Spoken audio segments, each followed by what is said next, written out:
വർണ്ണാകരണാതീതമായ ഭാഷാശൈലിയിൽ കുറിച്ചുകൊണ്ട് ബേപ്പൂർ സുൽത്താൻ വിട വാങ്ങിയിട്ട് ഇന്നേക്ക് 30 വർഷം.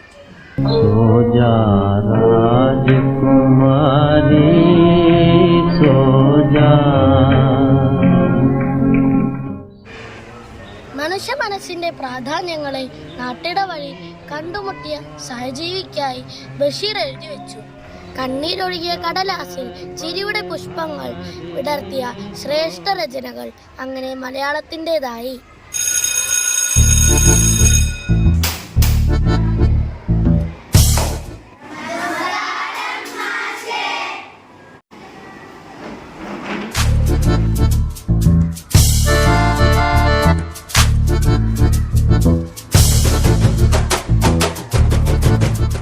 നാരായണൻ, ഹാജർ. കുഞ്ഞിപ്പാത്തുമ്മ, ഹാജർ. സുലൈമാൻ, ഹാജർ. സുഹറ, ഹാജർ. മജീദ്, ഹാജർ.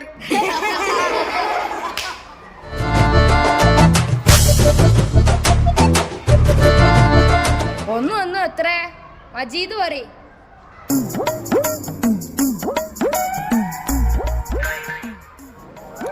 ഒന്നൊന്ന് ചേർന്ന എമ്മിഴി വലിയ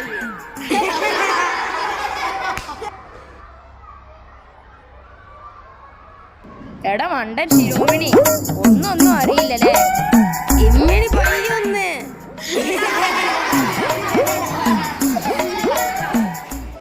ജയിലറയിലെ ഏകാന്തതയിൽ പ്രണയപുഷ്പം വിരിച്ച ബഷീർ അണ്ണാനോടും പൂച്ചയോടും ആ മനുഷ്യൻ കഥ പറഞ്ഞു.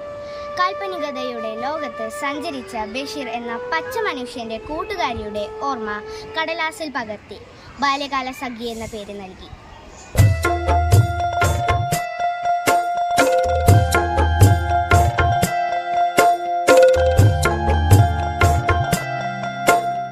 മലയാളത്തറവാട്ടിലുണ്ടു നല്ലൊരു സുൽത്താൻ, കഥകൾ കൊണ്ടൊരു കോട്ട കെട്ടി ഖൽബിലേറിയ സുൽത്താൻ. ജീവിതത്തിൻ ചോര ചിന്തിയ കഥകളോതിയ സുൽത്താൻ, കഥകൾ കൊണ്ടൊരു കോട്ട കെട്ടി ഖൽബിലേറിയ സുൽത്താൻ.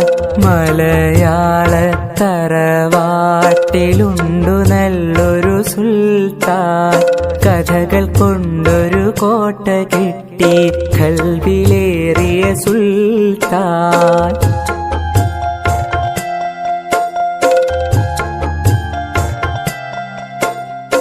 ഒന്നുമൊന്നും ഇമ്മിണി വല്യൊന്ന് എന്നൊരു കാര്യം എത്ര രസമായി നമ്മിലേക്കു പകർന്നു തന്നൊരു സുൽത്താൻ.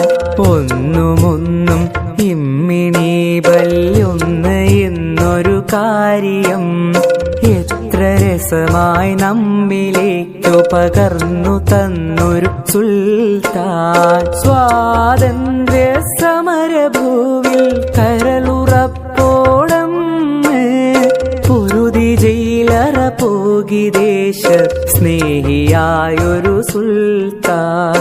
മലയാളത്തറവാട്ടിലുണ്ടു നല്ലൊരു സുൽത്താൻ, കഥകൾ കൊണ്ടൊരു കോട്ട കെട്ടി ഖൽബിലേറിയ സുൽത്താൻ.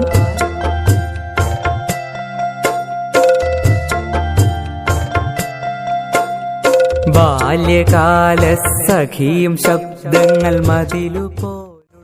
മലയാള സാഹിത്യത്തിൽ ഏറ്റവും അധികം വായിക്കപ്പെട്ട എഴുത്തുകാരിൽ ഒരാളാണ് ബഷീർ. അദ്ദേഹത്തിന്റെ ചരമദിനമായ ജൂലൈ 5 അദ്ദേഹത്തിന്റെ ജീവിതത്തെയും കഥാപാത്രങ്ങളെയും കുറിച്ചുള്ള ഒരു പിടി ഓർമ്മകൾ വായനക്കാരിലേക്ക് വാരി വിതറുകയാണ്.